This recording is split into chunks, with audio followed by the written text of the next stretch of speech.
Bismillahirrahmanirrahim. Assalamualaikum warahmatullahi wabarakatuh. Alhamdulillahirabbil alamin. Wassalatu wassalamu ala asrofil anbiya'i wal mursalin sayyidina wa maulana Muhammadin sallallahu alaihi wasallam wa ala alihi wa sahbihi ajmain. Amma ba'du.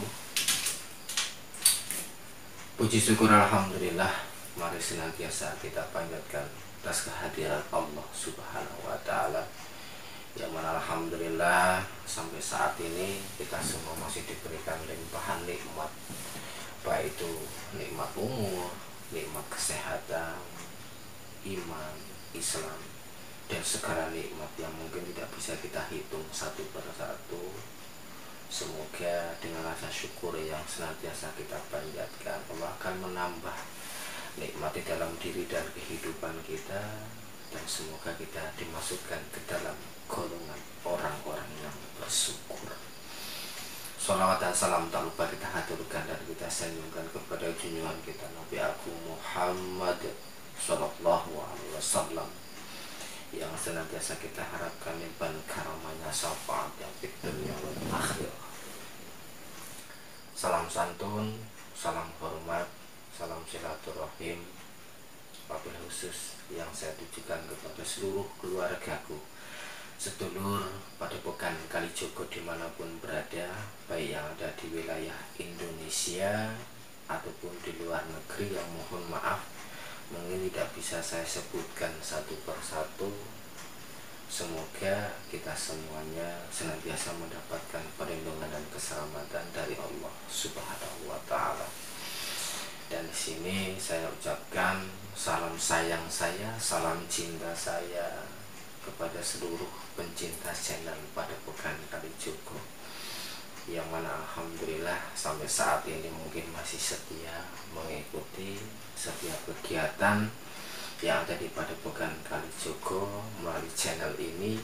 Mudah-mudahan ada hikmah dan kebaikan yang bisa diambil daripada kegiatan yang kami lakukan di pada pekan Kalijogo ini.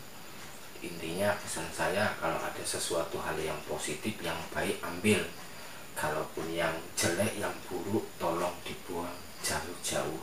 Nah, itu alhamdulillah ya, untuk saudaraku yang dirahmati oleh Allah Subhanahu wa taala, pada hari ini kita masih berada di bulan yang penuh dengan maghfirah, bulan yang penuh dengan keberkahan, yaitu di bulan suci Ramadan.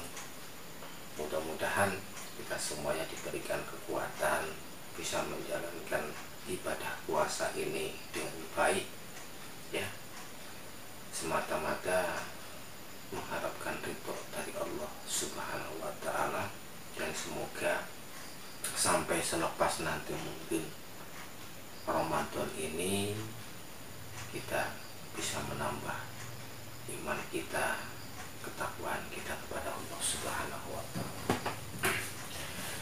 Nah, untuk saudaraku dimanapun berada, insya Allah di sini saya ingin niat mengijazahkan, mengamalkan satu buah bab keilmuan yang pernah mungkin saya dapatkan, saya pelajari dalam proses perjalanan saya, yang dimana insya Allah, kembali lagi insya Allah, amalan ini manfaatnya bisa untuk sebagai media pengobatan santet ya. Kenapa saya mungkin bicaranya sedikit hati-hati, karena kalau sudah menyebut nama santet ini terasa ekstrim, serem. Apalagi kita menyadari bahwasanya di zaman modern di tahun 2020 ini ternyata santet ini justru malah di sana sini merajalela ya. Bahkan banyak saudara-saudara kita, mungkin keluarga kita, yang mengalami gangguan-gangguan santet. Nah itu, jadi insya Allah ya di bulan yang penuh dengan keberkahan ini, rahmat ini, saya ingin coba memberikan ijazahan ya sebagai media, insya Allah bisa sebagai mungkin salah satu wasilah pengobatan untuk penyakit santet. Nah, sebelum saya ijazahkan, sedikit kita ingin mengupas sebenarnya santet itu bagaimana, terus jenisnya itu ada berapa, terus orang yang terkena santet itu ciri-cirinya bagaimana. Bahkan ada yang mengatakan juga, Raden Romo, kalau santet dan sihir itu sama atau tidak? Ya, saya akan coba menjawab pertanyaan tentang mengenai sihir dan santet, apakah itu sama. Kalau menurut mungkin pengalaman saya, pemahaman saya, sistem kerjanya hampir sama. Ya, hampir sama. Hanya saja mungkin kalau untuk di negara kita, khususnya di Indonesia ini, mungkin lebih trennya itu menyebutnya santet. Nah itu mungkin kalau di luar sana mungkin ya orang menyebutnya sihir, karena ketika kita mungkin berbicara masalah tentang sihir, ini pernah ada di zaman baginda Rasul Muhammad SAW, ya, sampai mungkin posisinya di zaman para nabi, dan bahkan baginda Rasulullah Muhammad SAW pun sampai pernah terkena sihir. Nah itu, jadi menyangkut tentang fenomena sihir ataupun santet ini, kalau kita sadari bisa terjadi kepada siapapun, dimanapun dan kapanpun. Dan biasanya orang melakukan sihir ataupun santet ataupun mungkin jenis lainnya seperti teluh, tenung, genjes dan lain-lain, itu pasti ada sebab dan musababnya. Yang paling mungkin dominan yaitu karena unsur dendam, karena mungkin sakit hati, karena mungkin persaingan ya secara tidak sehat, atau mungkin karena iri hati, dengki dan lain sebagainya. Jadi pemicunya orang ini kena santet itu banyak. Kadang sampai kita sendiri tidak sadar kalau kita kena santet. Nah itu, karena santet ini yang saya ketahui bisa dilakukan oleh mungkin seseorang, atau yang secara umum orang minta bantuan kepada orang. Nah, sebenarnya santet ini apa? Santet ataupun sihir itu sendiri adalah upaya untuk menyelakai orang lain, ya, dengan media-media tertentu, dengan syarat-syarat tertentu, yang dimana di sini ditunggangi, ya, ataupun mungkin bahwasanya tukang sihir, tukang santet ini ya meminta bantuan kepada setan, jin yang fasik, yang kafir, ya, atau mungkin iblis. Jadi tentunya oknum-oknum atau orang-orang yang suka berbuat sihir ataupun santet ini sudah otomatis mempersekutukan Allah. Jadi dia memuja, dia mungkin menyembah selain Allah, ya, jadi timbulnya ya musyrik. Nah itu, dan santet ini sangat kejam, ya, bukan hanya sebatas mungkin melukai, bahkan bisa sampai mensesarakan, menghancurkan, bahkan sampai mungkin merujuk ke sebuah proses kematian. Nah itu, jadi saudara-saudaraku dimanapun berada, ya kembali lagi, walaupun mungkin zaman sekarang modern, tapi yang namanya sihir, santet, teluh, tenung dan lain sebagainya itu masih ada sampai saat ini, ya. Seyogianya ya kita tetap mawas diri, hati-hati itu. Terus gejala-gejala orang yang kena mungkin santet ini seperti apa? Yang saya ketahui itu yang pertama mungkin dari perubahan secara kepribadiannya. Dia bisa berubah ya, yang dimana mungkin di luar atas mungkin dirinya, yang terkadang dia tahu-tahu mungkin benci kepada orang ya, bencinya itu yang memang luar biasa, terus marah yang tanpa sebab, terus sering manggil-manggil orang ya, yang dimana itu secara tidak langsung belum pernah dilakukan, sering menghayal yang berlebihan, nah itu sering ngelamun ya, malas untuk beribadah. Kalau secara mungkin fisiknya mungkin sering mengalami gangguan-gangguan ya di bagian organ tubuh tertentu, terutama mungkin di kepala yang sering sakit ya, yang sering sakit, terus mungkin di pundak yang berat ya, di tengkuk ini mungkin posisinya ya panas. Nah itu mungkin di bagian daripada ya pinggang ini sampai bahu sampai kepala, bahkan bisa sampai mungkin sekujur tubuh, bahkan sampai mungkin bisa membuat lumpuh dan cedera. Jadi ya ngeri ya kalau orang kena santet gitu. Dan ya secara nggak langsung susah kita mungkin ya untuk tidak apa ya mengakui ini, karena memang ini memang ada dan terjadi. Dan bahkan ya sampai saat ini mungkin ada saudara-saudara kita yang mengalami gangguan-gangguan santet. Nah itu semoga Allah memberikan kesembuhan ya. Nah terus secara tidak langsung santet ini sendiri, kalau secara mungkin gejalanya yang lain, orang itu sendiri mungkin sering mendapatkan mimpi-mimpi yang buruk ya. Mimpi buruk itu mungkin secara tidak langsung ya, terkadang dia sendiri apa ya, sering mungkin bertemu dengan setan atau makhluk-makhluk yang dalam mimpi itu sendiri yang memang ekstrim-ekstrim, yang serem-serem. Nah itu terus secara selanjutnya sering bertemu dengan binatang yang aneh-aneh, khususnya mungkin ketemu seperti anjing, ular. Nah itu terus apalagi ya, banyak indikasi orang yang kena santet. Nah itu, dan intinya orang kena santet ini yang dituju itu banyak.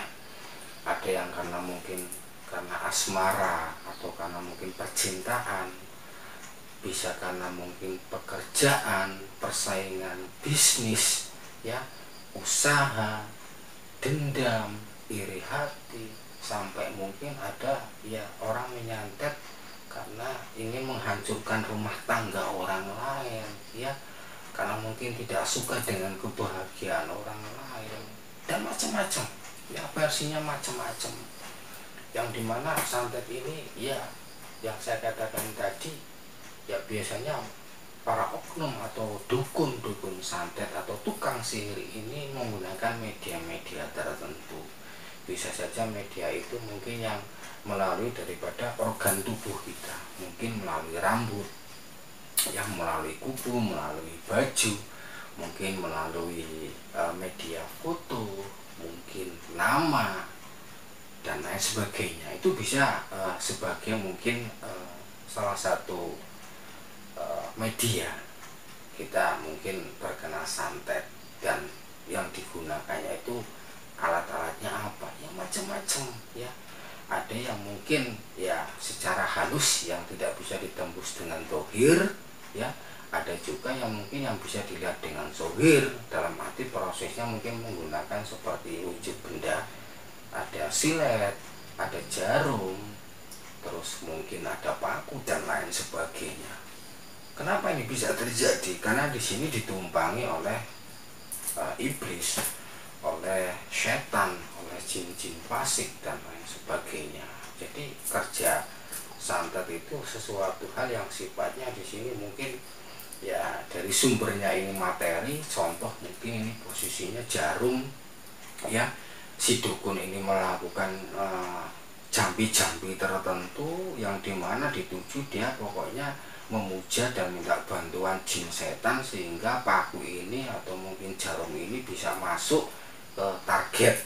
Nah itu, jadi ini mungkin posisinya jarum ya, yang secara mungkin wujud materi nanti berubah menjadi goib dan masuk ke dalam mungkin jasad seseorang yang dituju, nanti itu bisa timbul. Nah ini luar biasa, luar biasa. Inilah yang dimana bisa terjadi kepada siapapun dan dimanapun ya. Jadi kita tetap hati-hati ya, kita waspada, terutama kita menjaga lisan kita, diri kita. Nah itu ya. Jadi untuk saudaraku, apapun bentuknya, yang paling utama yang bisa membentengi atas segala sesuatu, khususnya santet dan lain sebagainya, pertebal iman kita, perbanyak kita ibadah kepada Allah, berzikir, membaca Al-Quran, dan perbanyak kita sedekah. Insya Allah itu bisa untuk menjauhi dari segala bala musibah.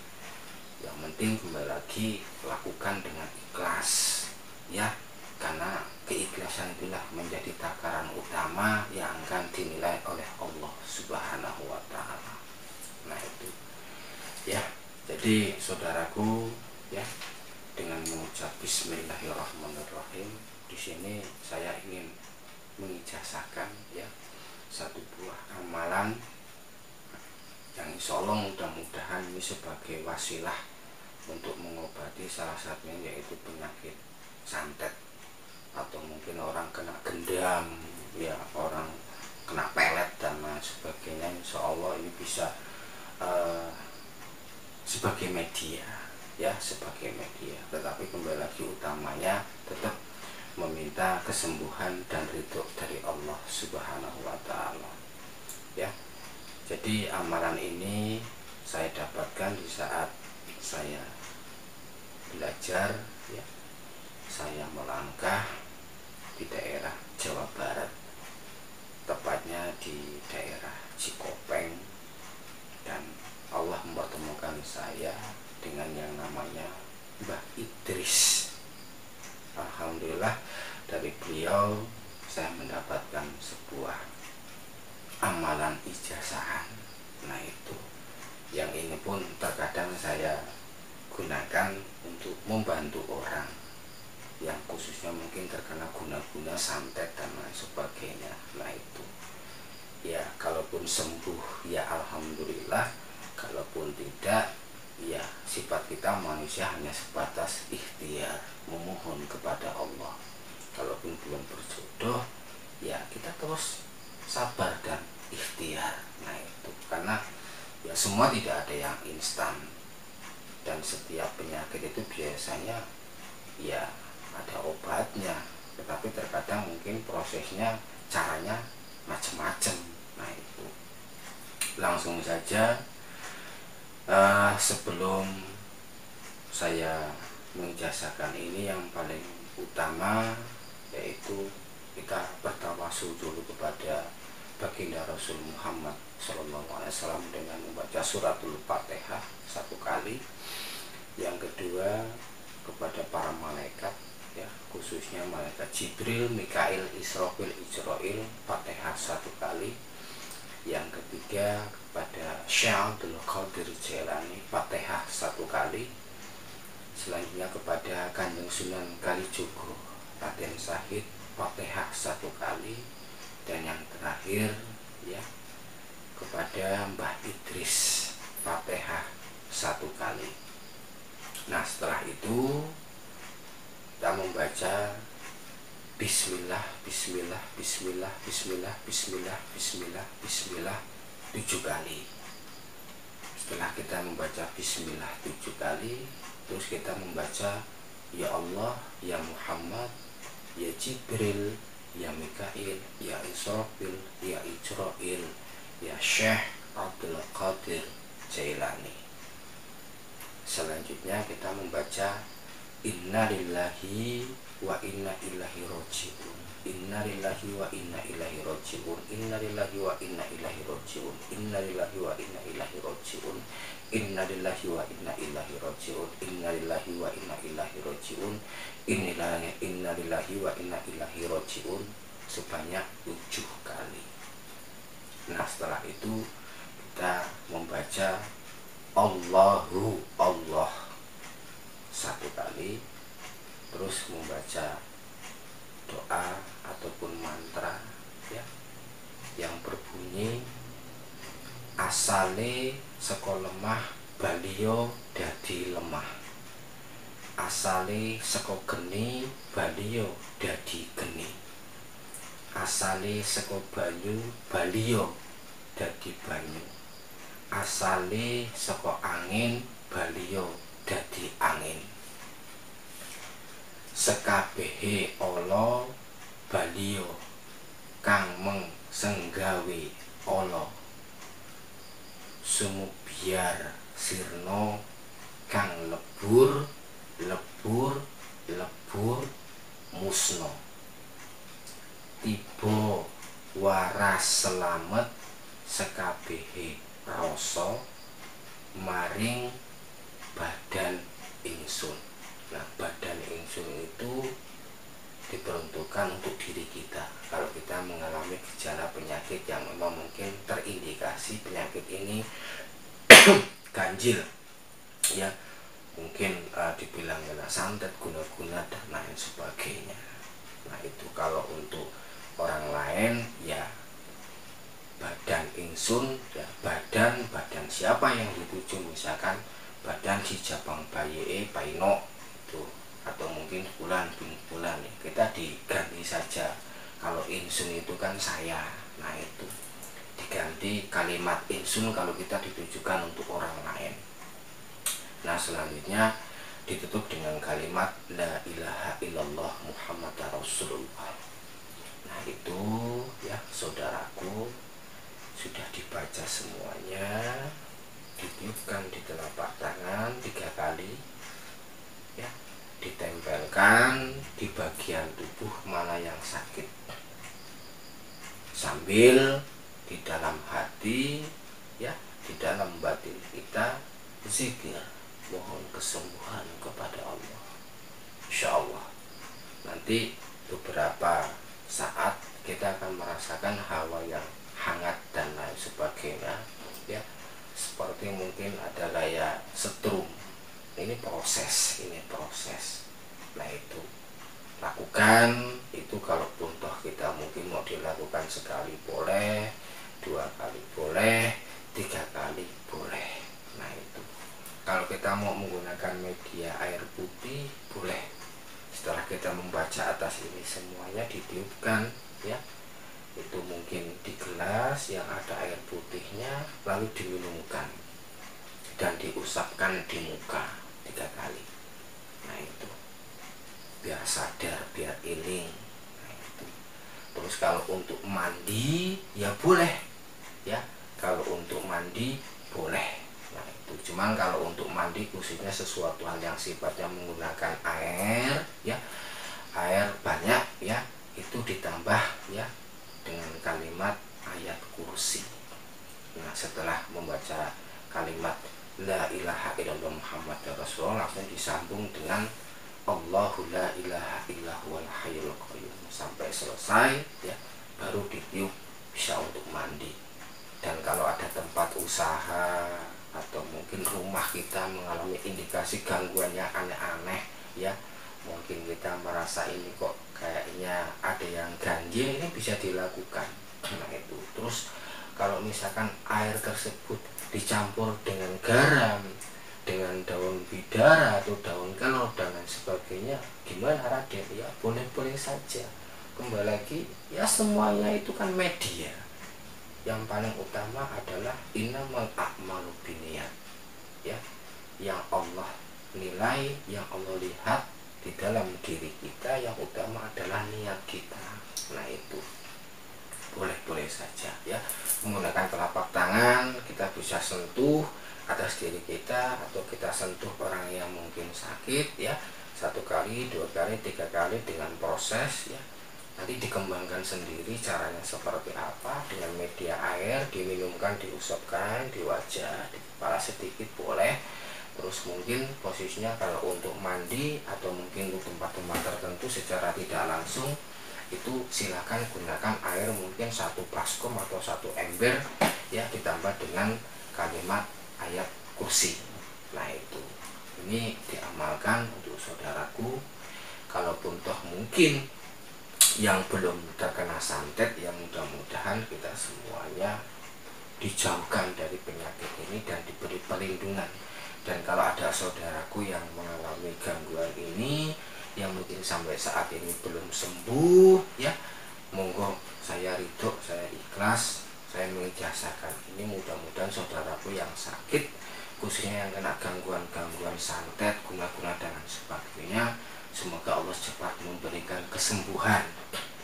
Dan saya berpesan kalau bisa sertai dengan perbanyak sodakoh atau sedekah ya, itu bisa untuk menunjang kita dalam proses pengobatan. Nah itu, jadi kita jadi orang jangan pelit ya, jangan pelit, karena harta yang kita miliki semuanya ya nggak akan kita bawa mati kok. Nah itu, mungkin dengan kita bersedekah, dengan kita bersedekah itu insya Allah akan mendatangkan rahmat keberkahan dari Allah untuk kesembuhan kita insya Allah. Nah itu, jadi itu ya saudaraku yang saya ijazahkan, insya Allah sebagai salah satu wasilah obat orang yang terkena guna-guna santet ataupun sihir ya. Yang pertama saya ulang lagi biar jelas ya, yaitu membaca Al-Fatihah 1 kali yang dituju kepada baginda Rasul Muhammad SAW, yang kedua kepada para malaikat, yang ketiga kepada Syaikhul Qadir Jalani, yang keempat kepada Sunan Kalijogo, yang kelima kepada Mbah Idris. Nah setelah itu membaca Bismillah 7 kali, terus ya Allah, ya Muhammad, ya Jibril, ya Mikail, ya Israfil, ya Israil, ya Syaikhul Qadir Jalani. Terus kita membaca Inna lillahi wa inna ilaihi raji'un 7 kali. Terus kita membaca Allahu Allah. Selanjutnya membaca mantra ataupun doa dalam bahasa Kejawen, yaitu asali saka lemah balio dadi lemah, asali saka geni balio dadi geni, asali saka banyu balio dadi banyu, asali saka angin balio dadi angin. Sekabehe ala balio kang mengsenggawe ala, sumubiar sirna kang lebur musno, tiba waras selamat sekabehe rasa maring badan ingsun, la ilaha illallah Muhammad Rasulullah. Ya alhamdulillah, sedikit saya memberikan ini, mudah-mudahan berkah manfaat. Jika ada yang mau mengamalkan, saya ikhlas ya, monggo, semoga Allah memberikan kesembuhan. Jika masih belum berjodoh, masih belum sembuh, ya sabar terus, ikhtiar. Insya Allah setiap Allah memberikan penyakit pasti ada obatnya ya saudara, sabar. Karena ini mungkin melalui sosial media ya, saya juga tidak bisa meng-share semuanya karena keterbatasan waktu dan situasi serta kondisi ya. Nah itu, terus secara tidak langsung kalau di sini mungkin secara untuk penangkal santet dan lain sebagainya, saya juga akan meng-share ya, daripada di sini ada yang disebut dengan ayat pelindung, yang dimana ayat pelindung ini berasal dari Al-Quran. Ini sangat baik, ini sangat bagus, ini sangat dianjurkan ya. Karena apa? Al-Quran merupakan rahmat, Al-Quran merupakan obat untuk segala penyakit. Jadi untuk saudaraku dimanapun berada, kalau mau tidur, amalkan dan baca surat Al-Falaq dan An-Nas 11 kali.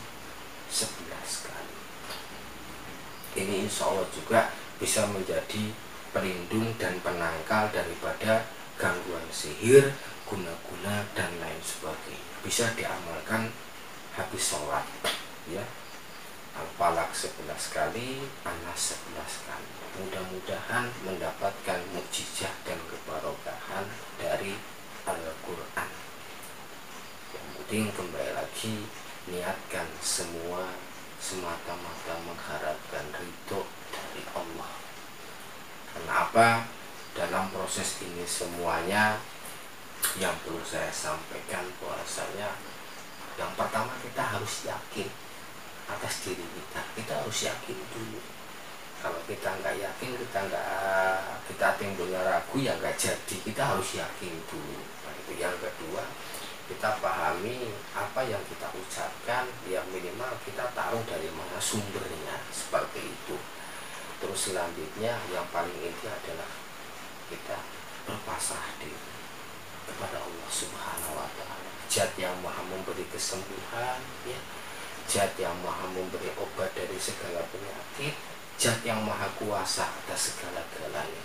Terus memohon dan meminta hanya kepada Allah Subhanahu wa Ta'ala.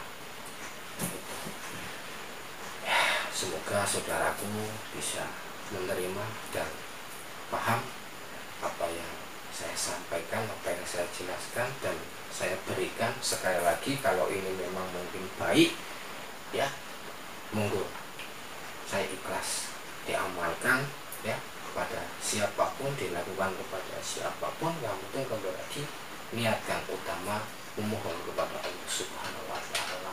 Mungkin jika apa yang saya sampaikan, yang saya ijazahkan ini mungkin tidak berkenan, ya saya mohon maaf. Niat saya hanya sedikit berbagi keilmuan yang saya tahu dengan segala keterbatasan dan kekurangan saya. Karena saya sadar saya tidak bisa menjangkau saudara-saudaraku di luar sana yang mungkin tempat tinggal dan keadaan kita jauh berbeda. Jadi ya, karena memang ini bulan Ramadan, jadi saya coba berbagi kebaikan. Mudah-mudahan ya bermanfaat untuk kita semuanya, di dunia wal akhirah. Ya, terima kasih atas segala perhatiannya. Sekali lagi, kurang dan lebihnya saya mohon maaf lahir batin, dan sama-sama kita doakan ya saudaraku dimanapun berada. Semoga kalaupun toh ada keluarga kita, saudara kita yang mengalami gangguan santet, penyakit, semoga cepat diberikan kesembuhan, diangkat penyakitnya oleh Allah Subhanahu wa Ta'ala ya. Dan kalaupun ada saudara-saudara kita yang memang ahli dalam bidang menangani santet ya, mungkin guna-guna, sihir, gendam dan lain sebagainya, yang sedang berupaya untuk membantu atas kesembuhan saudara-saudara kita, kita doakan semoga beliau-beliau diberikan kekuatan oleh Allah ya, sebagai perantara untuk menjadi jembatan penyembuh atas saudara-saudara kita yang sakit. Nah itu kita doakan yang baik-baik untuk semuanya, karena kembali lagi kalau kita bicara santet ini ya, nyawa bisa menjadi taruhan, jadi nggak bisa sembrono. Makanya terkadang orang kalau menggunakan jasa santet itu sampai puluhan juta. Jadi ya bukan main-main. Nah itu karena biasanya targetnya itu sampai mungkin nyawa seseorang. Jadi hati-hati ya saudaraku dimanapun berada, tetap kita pertebal iman kita dan bertawakal kita kepada Allah Subhanahu wa Ta'ala. Siji wadah jangan dipecah, turut jalani ibadah, kekurangan milik pada bukan Kalijogo, kelebihan milik Anda semuanya, dan kesempurnaan hanya milik Allah Subhanahu wa Ta'ala. Sampai bertemu lagi bersama saya Raden Sungumas di sesi-sesi selanjutnya. Sekali lagi, ambil sisi hal positif yang baik dari setiap apa yang saya sampaikan ataupun yang kami lakukan melalui channel Padepokan Kalijogo ini. Yang buruk, yang tidak baik, tolong abaikan dan dibuang jauh-jauh. Jika ada kekurangan, kesalahan lahir batin, saya mohon maaf kepada saudara-saudaraku dimanapun berada, dan kepada Allah saya mohon ampun. Astagfirullahaladzim. Syukur menasih budak Allah. Assalamualaikum warahmatullahi wabarakatuh.